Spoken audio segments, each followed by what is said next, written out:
ఇప్పుడు anti oxidants పెద్దగా అడగలేదు, కానీ just for the sake of name parahydroxy diphenyl beta naphthyl amine వచ్చి యాంటీ ఆక్సిడెంట్గా ఉపయోగిస్తాం.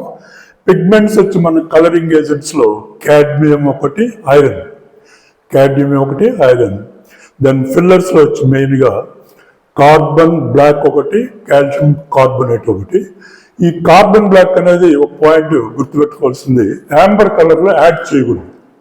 యాంబర్ కలర్లో ఎలాంటి పరిస్థితుల్లో కూడా కార్బన్ బ్లాక్ యాడ్ చేయకూడదు. కాబట్టి పాయింట్స్ మనం ఒకటి పాలిప్రొఫిలిన్ ఇంజెక్షన్స్కు, రెండోది పాలిఎథిలిన్, పాలిప్రొఫిలిన్, పాలివినల్ క్లోరైడ్ అయితే ప్లాస్టిక్ బాటిల్స్ దాని కొరకు ఉపయోగిస్తాం. డిస్పోజబుల్కి అయితే దిస్ స్ట్రిప్ ప్యాకింగ్ అయితే 1, 2, 3.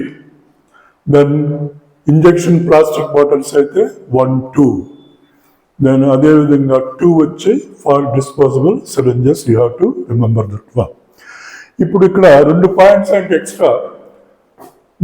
ఐ టోల్డ్ జస్ట్ నౌ, ఈ గ్లాస్ సిరింజెస్ వచ్చి మామూలుగా బోరోసిలికేట్ గ్లాస్తో తయారు చేస్తాం. స్టెరిలైజేషన్ వచ్చి మనకు ఆటోక్లేవ్లో స్టెరిలైజేషన్ చేసుకోవాలి.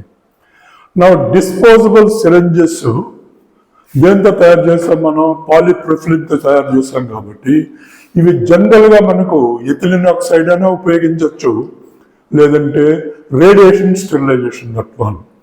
ఇక్కడ ఇంపార్టెంట్ పాయింట్ ఏంటంటే రేడియేషన్ స్టెరిలైజేషన్ అంటే కోల్డ్ స్టెరిలైజేషన్ అనేది కూడా గుర్తుపెట్టుకోవాలి. కోల్డ్ స్టెరిలైజేషన్ దీంట్లో గామా రేడియేషన్ కానీ ఆర్ ఎలక్ట్రాన్ బీమ్ మెయిన్గా ఉపయోగించేది gamma radiation for sterilization of disposable syringes and also ethylene oxide మనం ఉపయోగిస్తాం. That one.